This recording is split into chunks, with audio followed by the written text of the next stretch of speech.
আমি চা বানাইতেছি। পরে ওই ভাইয়াটা দৌড় দিয়ে দোকানে ঢুকছে, আর 5 জন ব্যক্তি রান্দাও চাপাতি আর ওই ছুরি নিয়ে মানে ওইখানে 2-3টা কূপ দিছে। কূপ দেওয়ার পরে আমি বলছি, এই ভাই আস্তে আস্তে ভাই মাফ করে দেন, গাড়ি হয়েছে না হয়েছে মাথার চোখ আমার কইতেছে মাথার চোখ একটা কূপ মারবো, কূপ মাইরে একেবারে গাড় ফালাই দেবো।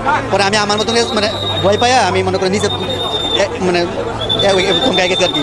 পরে কী হয়েছে ভাই আমি আর মনে করেন যে আমি আর 5 মিনিট পর্যন্ত গেলে ওইখানে গেলে মানে বসে আসলাম, মানে পরে কী হয়েছে আমি আর কিছু করে যেতাম না বড় ভাই। গাজীপুরে এক সাংবাদিককে কুপিয়ে হত্যা করেছে দুর্বৃত্তরা। আজ বৃহস্পতিবার রাত 8:30টার দিকে মহানগরীর চান্দনা চৌরাস্তা এলাকায় এ ঘটনা ঘটেছে। নিহত মোহাম্মদ আসাদুজ্জামান তুহিন দৈনিক প্রতিদিনের কাগজের গাজীপুরের স্টাফ রিপোর্টার হিসেবে কাজ করতেন। তার বাড়ি ময়মনসিংহের ফুলবাড়িয়া উপজেলার ভাটিপাড়া গ্রামে। তাকে হত্যার একটি ভিডিও ফেসবুকে ছড়িয়ে পড়েছে।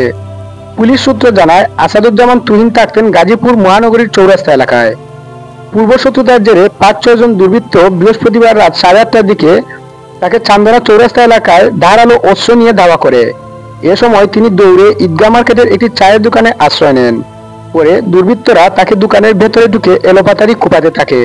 এক পর্যায়ে তিনি মারা গেলে দুর্বৃত্তরা পালিয়ে যায়। স্থানীয় ব্যবসায়ী খায়রুল ইসলাম বলেন, আমি দোকানে বসেছিলাম, হঠাৎ তুহিন দৌড়ে এসে আমার দোকানে ঢুকে পড়ে। পরে 3 জন আমার দোকানের ভেতরে ঢুকে তাকে কুপিয়ে হত্যা করে। এ সময় দোকানের বাইরে 2 জন রামদা নিয়ে দাঁড়িয়েছিলেন। আমি বাধা দিতে গেলে তারা আমাকেও কুপিয়ে হত্যা করার হুমকি দেয়।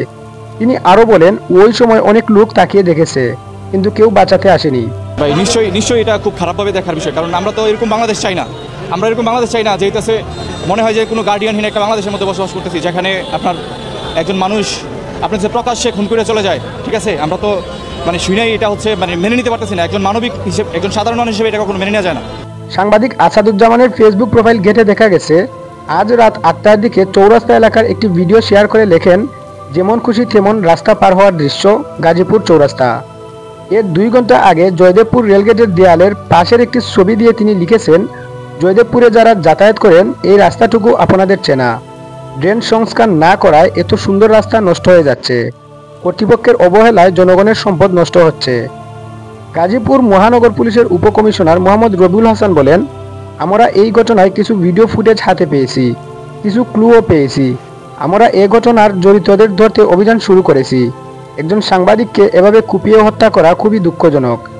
গাজীপুরের ভাষণ থানার ভারপ্রাপ্ত কর্মকর্তা শাহিন খান জানান, খবর পেয়ে ভাষণ থানা পুলিশ নিহত সাংবাদিকের লাশ উদ্ধার করে গাজীপুর শহীদ তাজউদ্দিন আহমদ মেডিকেল কলেজের মর্গে পাঠিয়েছেন। সাংবাদিক আসাদুজ্জামান তুহিন, তাকে কে বা কারা দুষ্কৃতিকারী কুপিয়ে হত্যা করেছে। আমরা এখানে আসার পরে কিছু তথ্য পেয়েছি, ভিডিও ফুটেজ পেয়েছি। তার আলোকে যে দুষ্কৃতিকারী যেই হোক না কেন তাদেরকে ধরে আমরা আইনের আওতায় নিয়ে আসবো ইনশাআল্লাহ।